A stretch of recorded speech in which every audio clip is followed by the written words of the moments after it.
Peter Jackson, the CEO of Flutter, which is the parent of FanDuel, joins me now. It's great to talk to you today. A bit of a miss on earnings where first quarter comes according to consensus. Talk to me about the softness you're seeing. We've been really pleased with our performance in the first quarter. We missed consensus because we saw some poor sports results particularly around March Madness. Well trailed, I think everybody, and you've talked about the number of favourites that won. So that impacted us. If you adjusted our results on that basis, we would have been a little bit ahead of consensus. And for the year to go, we're maintaining our guidance. Talk to me a little bit about guidance, because you are going to benefit. You anticipate benefiting from a couple of acquisitions, and there are other considerations as well. I mean, sports outcomes, one of them. What we saw last fall with football did not go well. When we pull together our guidance, we assume sort of normal sports results. So we don't see any benefit or we don't see any impact from them. So that's what we forecast for the year to go. The other couple of changes we have to think about are what's happening from an FX perspective. There's been a lot of volatility in the FX market this year. That when we pulled our guidance together at the beginning of the year, FX was a headwind for us. It's now a tailwind. So there's been a $100 million swing there. And we've closed a couple of deals. You're right. We've acquired SNAI and closed that transaction in Italy. We're about to do the same with the acquisition of NSX in Brazil, which will give us the Bet Nacional business. And so we'll adjust our guidance for those acquisitions, but otherwise we're holding it in line. Given your perspective as a global gaming company, the world is a very different place today in May than it was at the end of the quarter. How concerned are you about consumer sentiment, not just in the United States, but of course that's a factor, but around the world, as there is so much volatility right now with markets and trade? We have the advantage of having run this business for a long time. While sports betting and iGaming is relatively new in the US, we've been doing it for a long time in the UK, in Australia, other markets. Our business in Italy has been running for a long time. What we see when there's cost of living challenges for consumers, particularly around energy prices or other inflationary impacts, is our business is actually quite defensive. Typically we've not seen any impact, certainly around our iGaming business and our sports betting business.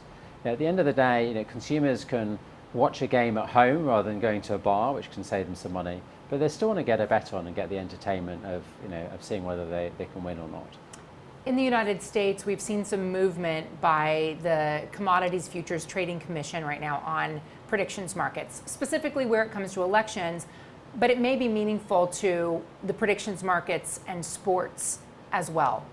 What does that do to your business model in the United States if predictions markets, events contracts on sports are permitted to proceed? We operate the equivalent of a prediction market in other countries around the world. So the Betfair Exchange, not in this most recent election in the US, but the previous one, we had $1.5 billion traded on the platform. So we're used to seeing these peer-to-peer, effectively contracts on our platform. So we have that expertise in-house. We're monitoring the situation closely, and we're interested in it. We'll see what happens from a regulatory standpoint. But it's not just sports betting, it's all the other stuff, political betting and other things that consumers can do as well. So it's a very interesting space for us. We have spent so many years since the Supreme Court cleared the way for states to legalize sports betting of seeing this really exponential growth in sports betting. That is moderating somewhat. It's still growing, but moderating. iGaming is now exploding in growth, even though roughly 7 states allow companies to offer gambling online. Do you anticipate that changing? When we pulled together our forecast for the next several years, we could see that we expected a couple of percentage points of adult population to become eligible for sports betting in this year, in 26 and 27. And I think we're probably on track for that to happen. We also thought that we'd probably see one state come online for iGaming. Now, whether that's New York or Illinois, there's a lot of speculation about where that could land. But in the meantime, we're seeing very strong growth. FanDuel's the #1 business for iGaming, here in this market. We've been very successful. We're growing very fast. Revenue's up 35% in the first quarter year over year. So you're right, there's a lot of growth there in existing states, even before we get new population. I also wanted to ask you about international opportunities, because other companies and other industries are talking an awful lot about India and the opportunities there.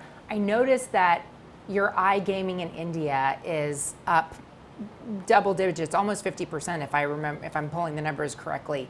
When you look at India, how much opportunity is there for Flutter specifically, but also for gaming in general? I was with our team in India, a couple of weeks ago, and it's a terrific business. We own a business there called Junglee. We're the biggest operator in rummy, so that's what we do in the market. It's iGaming. Casino games are not legal in India, but people can play rummy, so we offer that, and we also let people play Ludo online as well in the market, as well as a bit of poker.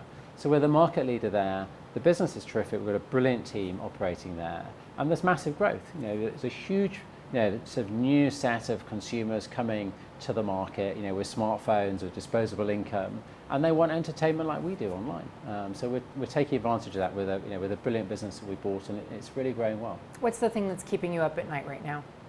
We've got we have got this uncertain market around the world, and we've got to make sure that we maintain our sort of posture to be ready to deal with any changes that come along. I think from my perspective, we've got to make sure we keep serving our customers in a safe and sustainable way. We continue to invest in our sustainability initiatives, and there's more to come on that. But we've also got really exciting product initiatives that will land for customers as well. So making sure we can keep delivering for our customers in our local markets in a way that really sort of resonates with them is important. And it's not easy to do that in all the different places we operate around the world. Peter Jackson, thank you for the conversation. Thank you.